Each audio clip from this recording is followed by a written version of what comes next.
How's everybody doing? This is Milo Haig, This is Kay Campbell, come from Seattle, Washington. and we're doing West 'em Up AFC-West podcast for Armchair All Americans .com. So check us out on the website armchairallamericans.com, or you can follow us on Twitter, West 'em Up podcast account, and then also myself at Milo C Hay 1287. So we're going to get started here. I guess the biggest news we have this week for the AFC West is it doesn't even have to really do with a team from the AFC West, but it's Ezekiel Elliott. He pretty much is suspended again, which has been happening all season. And there's 2 games that he'll be playing against AFC West opponents. So his suspension is going to start this week.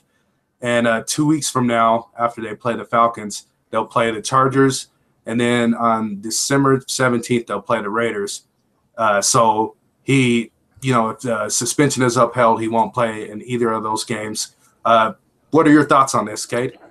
Well, I'm glad that he's not going to be playing against the Raiders or, like you said, the Chargers, because we saw this last Sunday against the Chiefs with him on the field. He's just a threat and makes that team 100% better, in my opinion.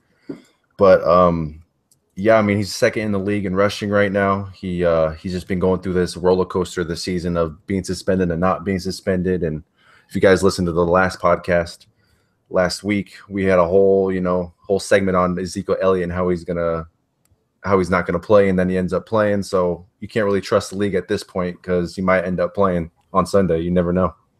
Yeah, and I guess a little ad lib to this is there was some news that came out about how Jerry Jones wanted to sue the other owners and block them from getting Roger Goodell, contract extension. Mm-hmm. And it all stems from his anger of how the Ezekiel Elliott case has been handled. But, funny thing, I was reading an article and some of the owners were like, dude, this has happened before. Jerry Jones is like that. So, he's trying to sue us on 2 separate occasions. And, it's really not the league's fault or the owner's fault about the Ezekiel Elliott trial. It's, just them going through the due process of the legal system. So we'll just, I guess, have to see how this plays out. Yeah, it's just been a roller coaster, like I said, just watching this whole thing go through. And I didn't know about that. Jerry Jones was trying to sue all the other owners and being mad at Goodell for not treating his player right and not giving him the right suspension. I can understand that, but yeah, we'll just have to see how it plays out. And I don't want him to be away from the field because I love watching him play. He's a great player and he's exciting, but just don't come back during the Raiders or the Chargers because we need those wins here in the AFC West. Yeah, and I guess we'll stay on the Raiders here for a second, but I was looking at something, and the Raiders currently are second place in the division at 4-5. So I guess you could say they're 2 games behind Kansas City, but odd enough, they have the lowest, I guess you could say, lowest percentage that they'll make the playoffs or win the division in the AFC West, which is I was totally surprised by that. But then I started looking at their schedule, and they do have a really difficult schedule for the rest of the season.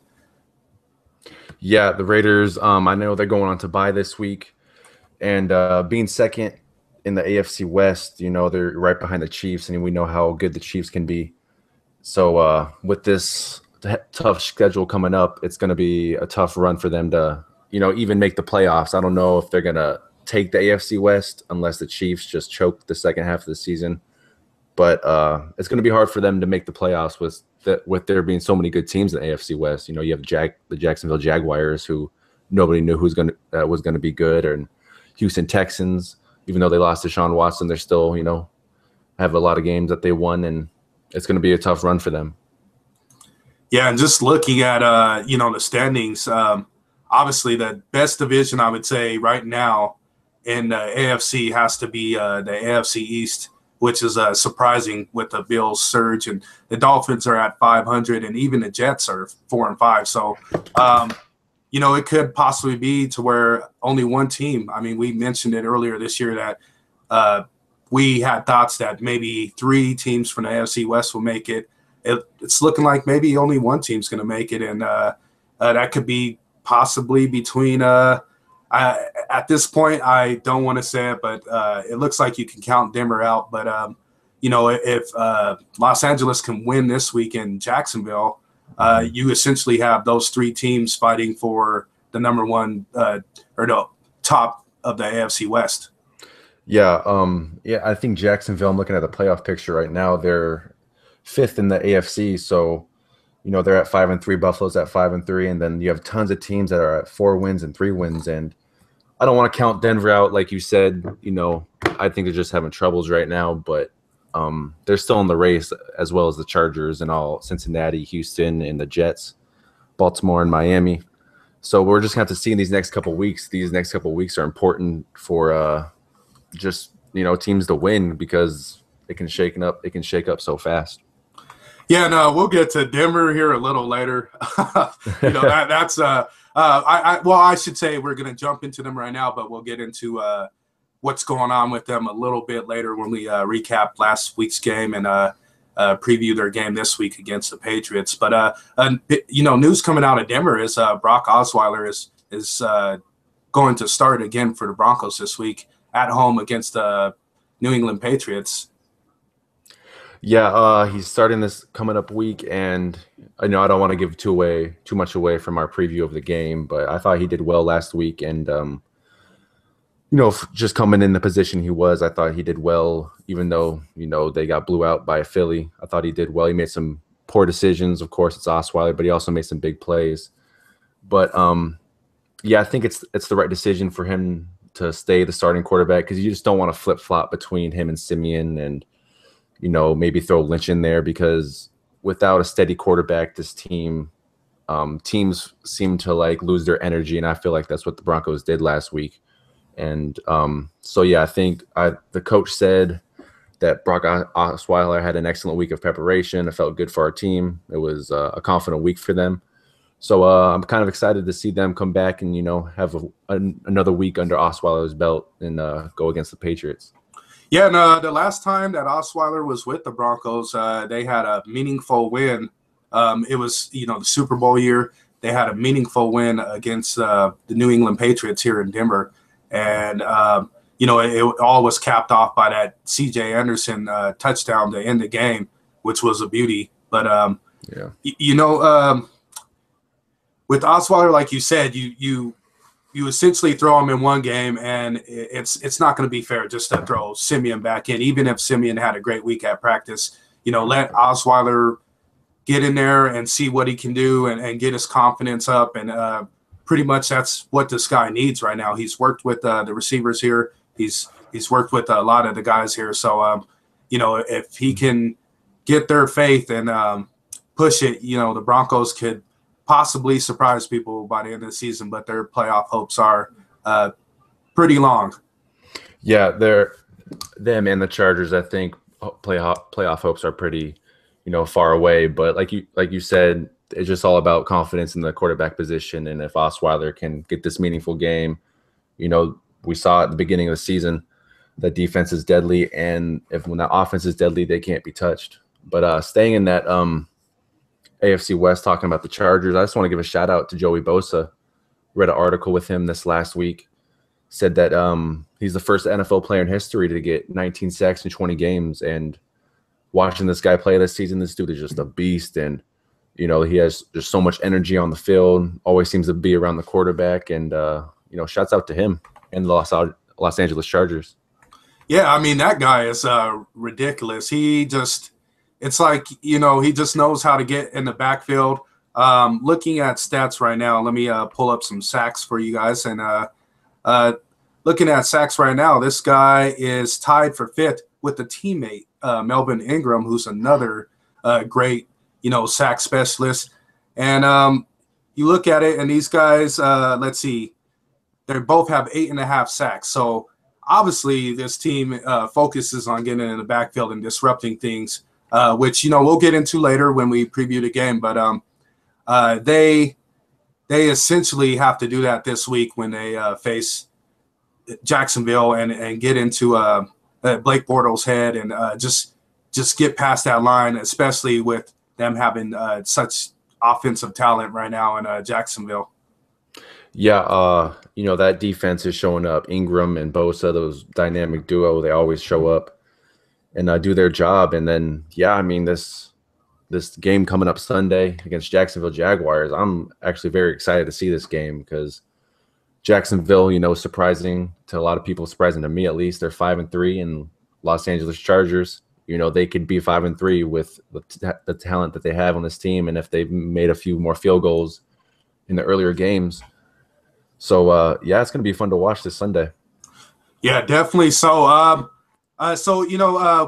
we'll jump right back into Denver. That probably was, I guess you could say, the biggest news of all week. Just on the flip side, everybody's praising the Eagles, and they should. That's a great team. But they manhandled the Broncos 51-23. 51-23, man. It was in that first quarter, like, it was just crazy to see how on the Eagles were. That offense was just clicking. And I mean, it wasn't even, I feel like, that bad of a first half for the Broncos. Osweiler was out there. He made a few big plays. It was just they couldn't finish the drive, so they had to settle for field goals, finishing with 9 points in the first half. But Philadelphia was just clicking. It looked like the Raiders against the Jets. I don't know if you remember that game where Marshawn was being hyphy on the sideline. Everybody was just leaning in the crowd. But, yeah, it was just a dominant performance. And you, look at Carson Wentz, 4 touchdowns and about 200 yards. He was just clicking, and the addition with Ajayi having that long touchdown run, it was like you could tell that the Philadelphia Eagles are the best team in the league right now. Yeah, I mean, Ajayi, he carried the ball 8 times for 77 yards and had the touchdown, the long touchdown. And, I mean, you're looking at that. That's 10 yards average right there, especially on a defense that was shutting down the run and essentially the top run defense. And strangely enough, I'll bring this up. This was the weirdest thing. As I was looking up team stats this week to, do some articles here and there, the Broncos are still ranked number 1 after getting destroyed in total defense. And I was just like, that's how good that defense has been this year, but it's been overshadowed by how poor their offense has been. Yeah, exactly. It was like I looked at the same thing as you did, and it was just shocking because I think they've lost 4 games in a row now, and you'd think that defense would start going down the charts, but they're still number 1. And like you said, it's just how good they were in the beginning of the season. But yeah, what do you wanted to ask you about the Denver defense this last weekend? What do you think it was? Do you think it was just a lack of energy on the field and the lack, them giving up, kind of? In a certain sense, yeah. They couldn't handle the Eagles. I feel like they really did have a bad week. That's what most players are pointing to. But it just goes to show you that I guess the term any given Sunday, and the Eagles just took advantage. They knew how to get in the Broncos' head. They knew that, hey, look, we pretty much have to just beat their defense. And that's exactly what Philadelphia did. So, I mean, like we were talking about, 31 points in the first half. That's how much Denver gave up in the first half. And then, turnover-wise, they gave up the ball twice. Only 226 total yards. So it goes to show you that Denver is having a lot of issues. Osweiler still had 208 yards, so he accounted for most of the offense. But Devontae Booker, only 21 yards on the ground. C.J. Anderson, I mean, was pretty much injured in the game. So, it's a poor offensive line, poor running game, quarterback play. I mean, if you're throwing around 50% and throwing interceptions, you're not going to win games. Yeah, that's the truth. And, I mean, you look at the time of possession during this game, it's basically the same, 30 for Denver, 29, basically 30 minutes for Philly. But it's just the turnovers. I know Philly had 1 late turnover, but the 2 Denver turnovers were early in the first half. And, they just seemed like, to me, that they just lost their identity. They weren't they weren't motivated or nothing. They were just just out there just to be out there, it seemed, in the first half at least. But I wanted to talk about Osweiler. I think a lot of people give him a lot of crap for, just having the name and like what he's been through in the past couple years. But I thought he did well as a backup coming in. And then I just think it's just that rushing. You have 35 total yards for the game. And we all know how good Denver is when the rushing game is good. So you can't really blame Osweiler for, the lack of performance on the offensive side. Yeah, essentially, I mean, obviously you and I will talk more about off season when it gets here, but the Broncos just have so much to work on this off season. They need to, get, some decent free agents, get that line solid, take a look at quarterbacks and run game is going to be really important. I mean, you got CJ Anderson. One thing I noticed is I follow him on Twitter just to, follow the players and see what's going on. But what I've noticed from him a lot is every week that the Broncos have a bad week and he doesn't do so well, he's like, oh, yeah, I'm going to get back on the grind and I'm going to do good. And, I can't blame the guy. He does have to fight an uphill battle with an offensive line that isn't that great. Yeah. And, but at the end of the day, it's kind of hard to see him coming back next year. He could be released. He could be traded. Who knows? Yeah, it's definitely, if the Broncos season ends up like it's been these past couple weeks and them, not making a run to the playoffs, it's going to be a lot of changes in Denver for sure. And, the running back, CJ Anderson, he's been there for a while. He's getting a little older. It might be time for someone new. And then I would like to see some more guys with the line, them get some free agents on the line because, without a good offensive line, you don't have a really good offense. We see that in New York right now where, Eli's getting seems like sacked every possession. But also with the wide receivers too, you have Denarius Thomas and Emmanuel Sanders who are great, but after them, who do they have? AJ Derby, you have Jamal Charles who caught 4 receptions for 23 yards this past week. It's just all these holes in the Denver offense, that they need to fill this offseason. Yeah, and it all comes down. There's 2 big factors. You look, and we elaborated on it more and more throughout the weeks, but you got like Trevor Siemian, Paxton Lynch, Brock Osweiler here, and those guys can only do so much. They weren't living legends, or they're not living legends like Peyton Manning was when he's here, Tom Brady, all the other great NFL quarterbacks.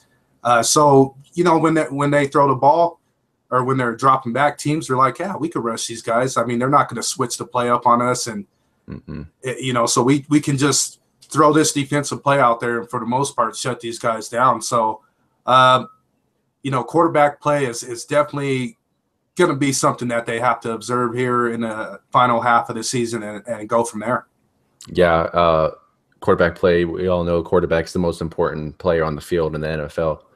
And what made them so good in the first couple of games was just, their play action fake. And these past couple of weeks, Denver hasn't been rushing. I don't think they've even had a guy over 100 yards. Or I think last week they had a game over 100 yards. But, it's just that's how they struggle because they're just going to rush them because their quarterback play is inconsistent when they make them pass. So, it's definitely a thing to look forward to in the off-season free agency. I think Eli Manning's the free agent, and then I think you said Drew Brees before the show started. So we'll see what John Elway has in planned for the future. Yeah, he might have to pull the trigger on a veteran quarterback. As of right now, I need to evaluate more of the college talent out there to see what really is going on in college football and who's playing well and who's going to come out in the draft. But it's just not a good situation. And we all here in Denver felt very confident going into the season. Like, oh yeah, they're the media is making it like Trevor Siemian is calm and collective, and the guy he really is. But when you have an offensive line that just lets people run in on you like that, you start to deteriorate mentally, and you're running for your life. So, I could see where all his woes and his struggles have come from. Yeah, I thought he looked great during the first, 4 games of the season, 5 games of the season. But like you said, the line goes down to some injuries, and you get hit a lot more, and then the press gets on you, and all the fans get on you, and then the coach gets all this pressure on him to make a change to see what other people can do, and that's why they bring Osweiler. Because I wish Simeon was still the starting quarterback. Honestly, I think they have the best chance with him, under center. But it's just unfortunate for them. And then they have the Patriots coming up this next weekend. They're 3-5, last place in the division. I still want to give them hope, but I'm just not sure. What's your thoughts about that, Milo? So realistically, I actually was about to just bring that up. So far at home this year, they have had their best games, which they're 3-1 at home right now. Mm-hmm. So I mean, if they can win out the remaining 4 games at home, they essentially that would bring them to almost 500, I guess you could say. So they would have to at least win 1 game on the road to make it to 500. And for any team, a 500 season, even if you don't make the playoffs, is a start to build into a better team. So that's really what I wish for now. As a Broncos fan, I do wish they make the playoffs, but realistically, I want them to be, at least 500 to end the season like they were last season. Yeah. It's always good to finish the season 500 and move on to the offseason and make, the changes that you need to make. But looking up on their schedule, they have the Patriots, they have the Bengals, the Raiders, the Dolphins, the Jets, the Colts, Redskins, and Chiefs. And, that's not that tough of a schedule, I'd say. So, you have a down week, with the Colts, and then, you never know about the Raiders. They could get ran over easily. Dolphins aren't too good, they're kind of suspect. So they definitely have a chance to make a run if they get just their offense figured out. I think they could definitely make the playoffs on a wild card spot or something. Yeah, and like you said, looking at their schedule, it doesn't look too tough. I mean, you have the Patriots this week and then the Chiefs to end the season, but those are the only 2 teams that are above 500. Every other team is 500 or below in their record. Mm-hmm. So, if they could just play some solid football and find somewhat of an offense and force turnovers, score on defense, they'll be good. But, to, I guess, jump forward in our show, let's talk about this Patriots game this week. Patriots game, yeah. Let's look. Patriots have a 61-38 favorite over the Denver Broncos. They're playing at home, and Osweiler starting in quarterback. So good thing they're playing at home because, like you said, they're 3-1 at home. They have a way better advantage there. The defense, I feel like, plays way better there, and hopefully the defense can come out and shut down the Patriots. I know they have the number 1 ranked offense, but I still believe in that D. I can't go against Von Miller at any time, or Aqib Talib. So hopefully they come and they give a good enough game to maybe even steal this one. Yeah, and interesting fact, I actually seen it. I believe last season he's starting to get to the 500 mark, but Tom Brady against the Denver Broncos, it's the only team that he has a below 500 record against in the NFL. Ooh. So this could potentially. I mean, he's going against a tough defense. So I mean, Denver just has to be up on the guy. I mean, they get in his head. With the exception of, the Tim Tebow days where he thrashed the Broncos in Foxborough. And I think every time that they have gone to Foxborough recently, they haven't done too well. But, here at home, it's been a different story. They have seemed to win. I'm not too sure of the stats, but I think he's only won like maybe 2 games here in his whole career. And, the biggest thing, though, is like we were talking about, it's Denver's offense. Can they do enough to win this game? I mean, like we were talking earlier, you're looking at the, I guess you could say, injury report. C.J. Anderson is questionable with the illness. Emmanuel Sanders is still questionable. Demaryius Thomas questionable. Benny Fowler questionable. Derek Wolfe questionable with a neck injury. And then Menelik Watson was just placed on IR, and he's a offensive lineman that we picked up this offseason. So really their offense is hurting big. I mean, with the exception of Derek Wolfe, all the players I just named off are offensive players. Yeah, that's just been the song to the Broncos season this year, just injuries on offense. And Yeah, I think I feel more comfortable with them going into this game than they were last week because Osweiler has another week under his belt and another week to prepare. But yeah, I can see an upset for sure because like you said earlier, any given Sunday, a team can lose, and New England's defense has been a little shaky this year, and I think it was ranked dead last, a couple weeks ago. So if Osweiler can get it going, and they can get some rushing yards from Jamal Charles, and hopefully C.J. Anderson can play, you can never know. Yeah, and I mean, obviously we'll get to this game here soon. I guess we'll pick up on it next. But it was a close game last week in Foxborough with Chargers and New England. But yeah, the main thing for the Broncos this week is just to be on top of their game and get in Tom Brady's head, force him to turn the ball over. We know that their running game hasn't been the best for the Patriots. Tom Brady is still a beast. I just read an article about this guy. In like the past 20 games, he's thrown 44 touchdowns to like 4 interceptions or something like that.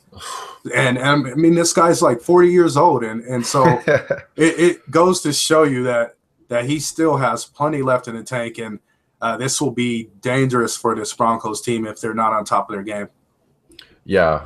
I mean, you can never go against Tom Brady. He's the GOAT. And, it's hard for me to say, but he really is.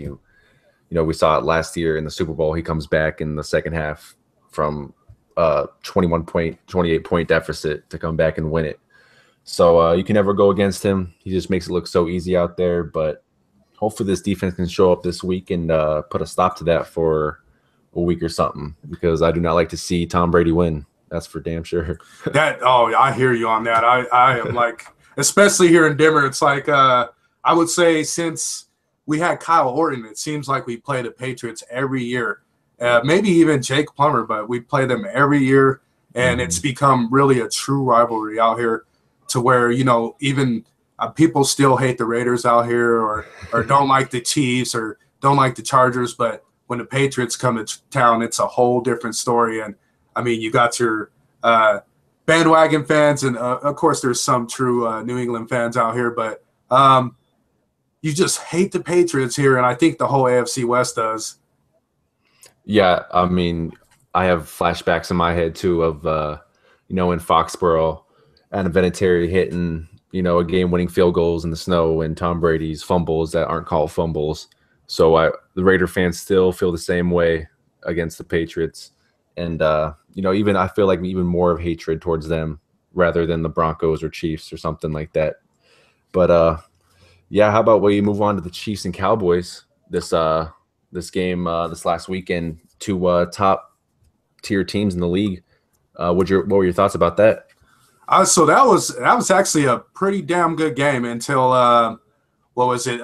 You look at the fourth quarter, Dallas they were able to score that last touchdown and drive it down the field. So Kansas City, I mean, they're getting exposed. It's not that they're falling apart; they're getting exposed. And I don't want to place the blame on Eric Berry's injury, and it truly is not. They just have not had a complete defense, and I think they were just so powerful on offense, throughout the first half of the season that teams were like, how do we stop this, But then teams figured out, hey, we just have to attack them with our offense and just eat up that defense, which they gave up. The defense gave up 375 yards to the Cowboys.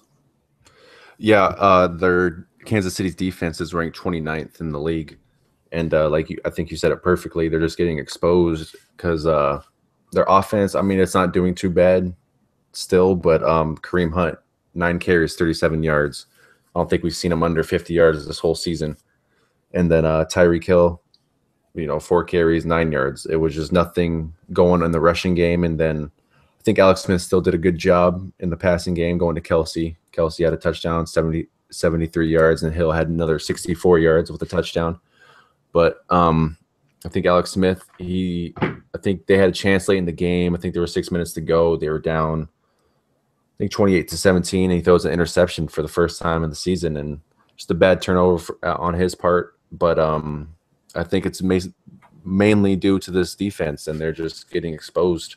And, Yeah, and sorry to cut you off, but another big thing is you brought up Kareem Hunt.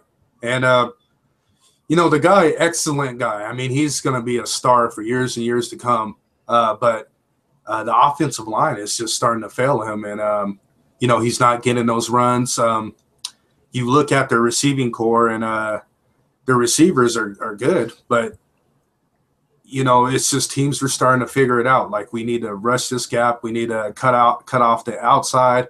Key in on Kareem Hunt. Tyreek Hill is going to be a problem, but key in on him as well. And if they can shut down essentially Travis Kelce, Kareem Hunt, and Tyreek Hill, where do you go from next? Exactly. Like, if you shut down their rushing game, which made them so good in the first part of the season, like, you have to make Alex Smith beat you. And I don't think Alex Smith is that elite of a quarterback where he can just take the game on his shoulders and just pass and, beat a team like that, like an Aaron Rodgers or a Drew Brees. But I think the game also showed how good the Cowboys can be and that they are. I mean, their offense is just amazing. Dak Prescott looked amazing. Ezekiel Elliott, it's unfortunate he won't be there as of right now. 93 yards, a touchdown. But the offense just looked like in control of the game the whole game. Yeah, and to piggyback on that Dallas Cowboys offense, Terrence Williams. I mean, Dak Prescott had 249 yards. 141 of those yards came from Terrence Williams, who caught the ball 9 times. Didn't even have a touchdown, but averaged 15.7 yards per catch. I mean, so it really goes to show you that there is some failure on the cornerback end of the defense for the Kansas City Chiefs, and I can even say it, watching the Chiefs play this year, Marcus Peters hasn't really looked like himself this whole year. He's been getting burned here and there. I mean, was it against Redskins? He got burned down the field by Terrell Pryor, who hasn't had a great season, but he got burned by him. And so really they need to start looking at how, if they're going to make a playoff push, if they're going to take the AFC-West, how are they going to handle these teams that do make the playoffs and have these star receivers? I mean, most likely they'll face Pittsburgh again if they do make the playoffs, and you see what Antonio Brown did in that game. Yeah, I mean, I've seen it too. You talked about Marcus Peters getting burned by Terrell Pryor. He also got burned in the Oakland game a few weeks ago by Crabtree and Cooper, and those guys in Oakland. And he also gets burned by Terrence Williams this week. It's just that defense, like I said earlier, 29th in the league. They just don't. I guess they're just not good enough. That's what I'm seeing, and it's just, at the beginning of the season, I thought they were doing well. Houston and all those guys were getting sacks and getting to the quarterback, making big plays, but they just seem like they have a lack of confidence playing. And by the way, looking at the total defense rankings right now, just to make a correction to this show, I guess Kansas City has dropped down all the way to 31st in the league. Oh, my gosh. So, I mean, New England's actually gone up to 29th, and then you got Indianapolis. They're last place in the league with their defense. That's obviously for the AFC South podcast if we have one to talk about that. But, yeah, Kansas City, man, they allowed 3,513 yards. They're, passing yards per game. They're allowing 390.3 yards, pass yards. Almost just over 2,300. So rush yards, they're allowing almost 1,200 yards. So yeah, they're just getting burnt now, and that's something they're going to need to figure out if they want to make a great playoff push. Yeah, it seems like they peaked in the beginning of the season. They just, like you said, teams couldn't figure them out. Kareem Hunt was just rushing, left and right, going for 100 yards a game with ease. But, they kind of cooled down in these past few weeks, and hopefully, it's not a trend they go on to do for the rest of the season, because I'd like to see them in the playoffs and make a playoff run. But, they got to figure out some things there in KC, because they can't have their offense carry that team, because I think it's just too it's not as consistent as people think it is, I think. Yeah, and I mean, So, I mean, there won't be no preview for them this week because they have their bye week. So, I mean, they have a chance to figure out what's going on and try to just correct things, I guess you could say. But they're going to come back, and they'll have on the 19th, they play the Giants. The week after, the Bills, which will be a tough game for them. That's a defensive team. Then the Jets right after that. You got the Raiders in December 12th, Chargers December 16th, Dolphins on Christmas Eve, and then you finish the season up with the Broncos. So essentially, they have 3 division games, which are always tough games in December. So these guys are going to have to get stuff together pretty quick here. Yeah, I think them coming out of the bye week as with the Giants, I think that's a good game for them. Get their momentum going. But you also have the Bills coming on right after that. It's a tough opponent. I think they've beat both AFC West teams they've played this year, the Chargers and the Raiders. Then you got Jets, who are surprisingly pretty good, Raiders, and then Chargers, like you said, tough division games. So, I feel like it's just little stuff that they have to work on and fix. But I assume Andy Reid and that offense is going to come back and make some big plays for the second half of the season. Yeah, so let's move on next to the Los Angeles Chargers. I mean, what are your thoughts about this New England game they had last week? It was a pretty good game. I mean, they started off fast, but what were your thoughts? Thoughts on the Los Angeles Chargers game? I know they were on a bye last week, but against the Patriots, man, they just seemed, it was kind of like the Raiders going to Buffalo. They just seemed out of it, and they made a few big plays early on and late in the game, but it was just that middle of the game where they just kind of fell off, and it's like I've been saying, it's just a roller coaster ride for that offense. But I think their defense looked good. I think their defense has been getting better, with Ingram and Joey Bosa just dominating that defensive line. I think they did good, and I think them coming back this week to face who are they facing? Give me a second. Oh, the Jaguars. My bad. Facing the Jaguars is going to be a good game, and I can't wait to watch that one. How do you think they did against the Patriots? Wow. Any team that can – I mean, Tom Brady, 32 for 47, 333 yards, only had 1 touchdown. And that was the only touchdown that the Patriots were able to score in this game. They had a safety, and then the rest of their points were field goals. So, I mean, to hold Tom Brady to 1 touchdown, that is a pretty good feat for their defense. And they should feel, confident after this. But the bad thing is they are going to be heading to Jacksonville this week, and we'll get to that here in a second. Excuse me. But, yeah, they did pretty well. I mean, you look at Phillip Rivers, he did have that 1 interception that he gave up. Melvin Gordon, it's Melvin Gordon. I mean, you cannot say anything bad about that guy. Another 132 yards in this game. But I believe that the Chargers, just a little bit of play calling from Anthony Lynn, the head coach, is what messed them up essentially. And they really could have won this game if they were consistent throughout the game. Like you just said, the middle half of the game just seemed like it fizzled out for them. It's just been like that same tune all season long with them. It's just like they look so elite. They'll get down the field easily, score a touchdown, and then disappear for 3 possessions or 4 possessions. And once they figure that out, I think they can make a playoff run. And hopefully they do, because time's clicking with the Chargers with the schedule they have coming up. But I think they did good, but it was just that mental block that stopped them. And this defense, like you said, man, is looking good, holding the Patriots. Tom Brady, I mean, to 1 touchdown. It's just it was a good game for them, and they're slowly becoming one of my favorite defenses in this AFC West. I think I'd say they have the second best defense. Yeah, and I mean, these guys, they got some young guys. We talked about Joey Bosa earlier and how dominant he's become. Another shout out to Melvin Ingram.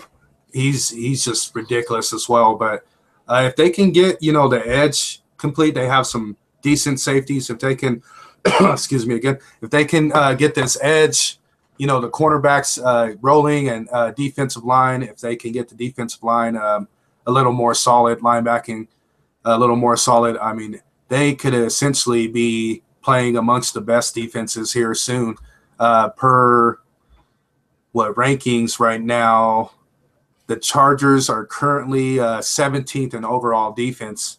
So it's not too shabby, but, I mean, still have some ways to go. They actually are only allow 19 points a game, which is, I would say, about middle of the pack as well. But I think it's better than all the other AFC West teams. So, yeah. I mean, they're the team to beat, I'd say, in the AFC West, because you don't know what you're going to get with them. You don't know if they're, gonna have a Phillip Rivers day where he throws 4 interceptions and Melvin Gordon only gets like 30 yards rushing, or you're gonna have a game where Phillip Rivers goes off for 4 touchdowns and Melvin Gordon goes off for another 2 and 100 yards on rushing. So it's just a matter of them being consistent to make them go to that next level. And I mean, they're just so close because we've just seen so many times where they've just been so. I think every game this year they've been in except for the Kansas City game, and it's heartbreaking seeing them lose. Most of those times. Yeah, and I mean, just to push forward just a little bit, this week they're heading to Jacksonville, and Jacksonville leads the league in sacks, 35. The next closest team, I believe, has 24, and not too many teams have even eclipsed 20 as a whole team, and so if you read my preview, it's going to be on armchairallamericans.com for the Jaguars and Chargers game.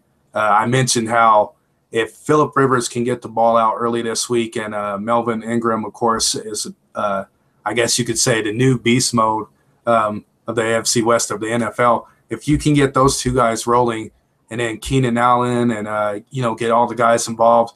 If Joey Bosa and Ingram can get to Blake Bortles, which is actually not as hard as you would think, it's going to be a really good game for these guys. So they could possibly win this game.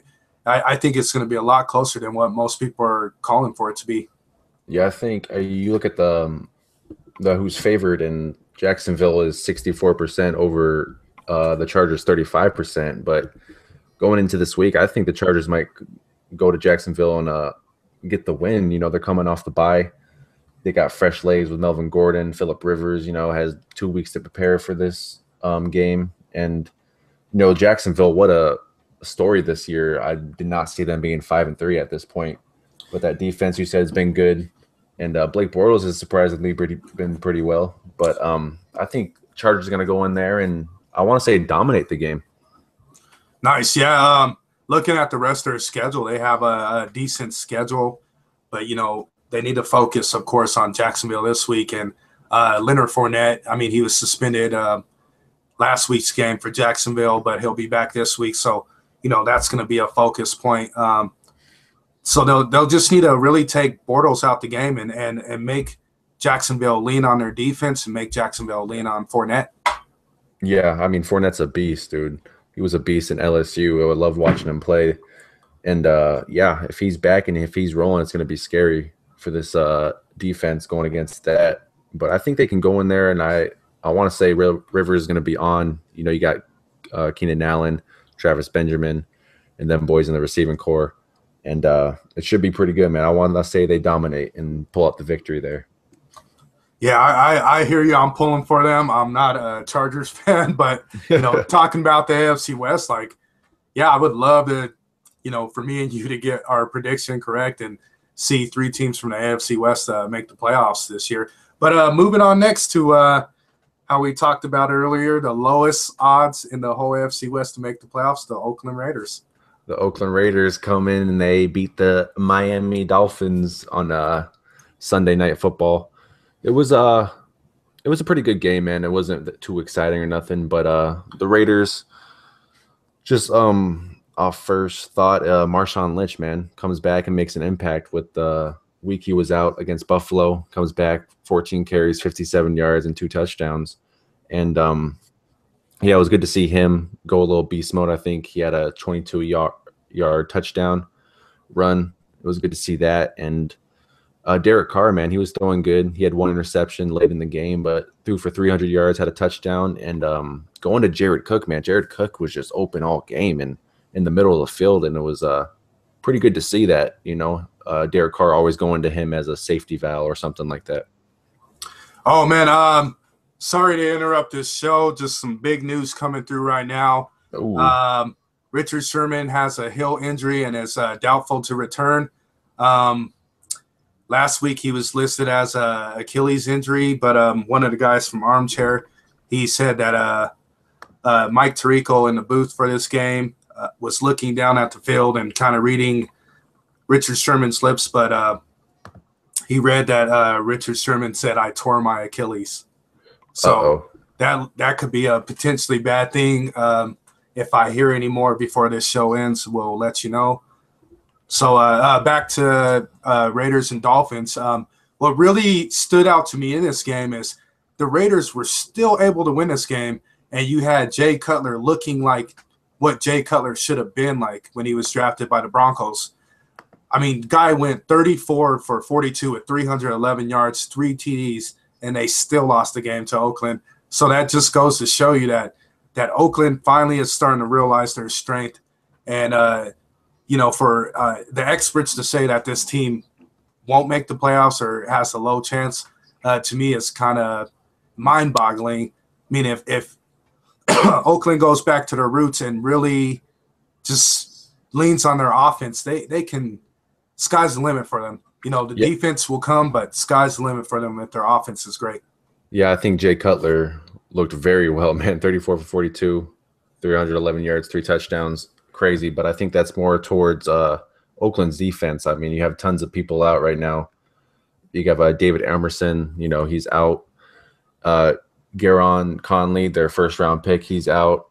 Corey James, Carl Joseph, those guys are all questionable and hurt and stuff like that. And, I mean, the defense looked horrible for the Raiders, but back to what you were saying about their offense, I think they're just taking risk more. They're throwing downfield. You saw Derek Carr throw to Holton for 44 yards, a touchdown to him for 44 yards. And, that's what they need to go back to, because that's how they were so effective last season. They had that good rushing, and then it would just open up deep downfield threats to Cooper and Crabtree and Seth Roberts. And, I thought it was a great game for them overall on offense, and hopefully they can keep the ball rolling, even though they have a bye week this coming up week.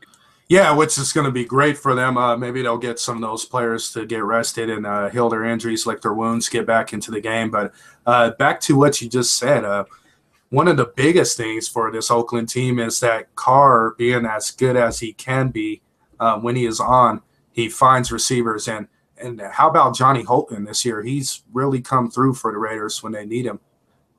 Yeah, he definitely comes in and makes big plays. He just takes a lot of pressure off Cooper and Crabtree, and just is that extra guy to make big plays with this offense. And I think that's what they need, man. I think Derek Carr, he's just maybe he was just too focused on getting Cooper back into things, and I know he loves to go to Crabtree, and then he just forgets about Cook and like Holton and Seth Roberts. And if he just throws and becomes like a Tom Brady who just throws to every single receiver, I think that's where Derek Carr strives, and we saw that last week. Yeah, it's definitely an uphill climb for them, but they'll get their rest this week, and then they come back on the 19th and face the Patriots at home, which is fortunate for them. But looking at the rest of their schedule, it looks more difficult than it really is. I mean, with the exception of obviously the Patriots, the Chiefs one more time in Kansas City, and then Philadelphia Eagles. It could be a potentially easy second half of the season for them, and it all would start if they can win against New England. I will honestly call it right now. I think the Raiders will make the playoffs. Yeah, if they beat the Patriots, I think that solidifies them back as a top offense in the league and a big threat to the league. And like you said, I mean, you have the Chiefs coming up, and another big game is the Cowboys and Eagles. But hopefully, good thing the Raiders have the Cowboys at home. They always play better at home. But I think they're 4-5 right now, second place. in the AFC West. I think they're, let's see, ninth place overall in the AFC. So I wouldn't count them out. I don't know why the experts keep on saying they're not going to make it. I mean, they have just as good a shot as, some of these other teams like the Jets and the AFC. But yeah, I think they can definitely make the playoffs and like maybe even make a run if they find out this defense, because I think the offense is back and clicking and all that. Yeah, it'd be interesting to see how they attack this second half of the season. So, for all of the AFC West teams, it's going to be really important to just come out. I mean, there is a lot of divisional games, which not both teams can win a division game, but I'm guessing that no team's going to finish with under 6 or 7 wins this season, unless they have a meltdown. Yeah, exactly. I think all these teams in the AFC West are just as talented as, a division in like the AFC East, which is probably, the best division in football. But yeah, I think it's hard to predict, man, because some weeks the Chargers will go off and sometimes they'll be bad, and sometimes the Raiders offense will show up and it won't. And then same with Denver. It's just this division is a roller coaster, it seems like, and we'll see in the next couple of weeks, and it should be fun, man. Yeah, so let's close out our show like we usually do.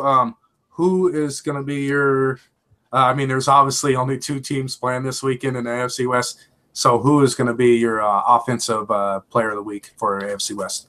Offensive player this week, I'm going to go with Melvin Gordon from Los Angeles. I think coming off the bye week, he rests his legs.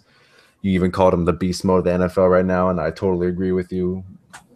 He's just been a beast this whole season, and with 526 yards, 4 touchdowns, rushing the ball. Not quite sure what he has in the receiving game, but I think he's going to just come in and dominate Jacksonville and run through the Jaguars. How about you? I couldn't agree with you more.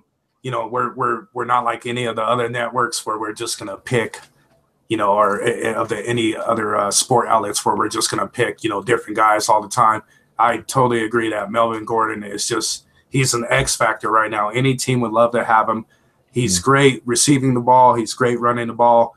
He will obviously find open holes. So if Jacksonville doesn't do enough, expect this guy to have, I would say somewhere between 75 yards to 125 yards rushing and another 50 yards, through the air, maybe a couple touchdowns. Yeah, I could definitely see him going off for 100 yards and getting multiple touchdowns. I feel like he's scored a touchdown every week this year. And, yeah, man, he's in the top 5 players in the division this year, and I can't wait to see him on Sunday. Moving on to defensive the side of the ball, who do you have for being your defensive player or team this week? I'm kind of split. I want to say Joey Bosa, but I also want to say Von Miller. Von Miller, he gets into Tom Brady's head, but then you got Joey Bosa, who we talked about earlier, and he's just that guy is we have a basketball player here for the Denver Nuggets named Kenneth Faried, his nickname is Manimal. That is exactly what Joey Bosa is in the NFL right now. He's a manimal, and that guy can just get to the quarterback. So really, I'm going to say it's a tie between the 2 guys, and they're going to be wrecking the line and getting into the backfield and getting into the opposing quarterback's heads. Yeah, I mean, you know what they say, great minds think alike, right, Milo? And we think alike, because I'm going to go with Von Miller as well. I think it's just his week. He has 8 sacks on the regular season to date, and I think he just gets in Tom Brady's head. And we brought it up earlier in the podcast. New England just is, they're not as dominant in Denver, and I think Brady gets a little frustrated. So I can't wait to see Von Miller rush off the edge and just demolish the good old Brady. But yep, that's my defensive player of the week. One thing I forgot to mention earlier in the show, it was big news today, and I'm sorry for bringing this up late to our fans out there, but the Patriots did claim Martellus Bennett off of waivers. So that is obviously that is just a pain in the ass, and I'll flat out say that on there. That is a pain in the ass for the Broncos because you got, they got Rob Gronkowski.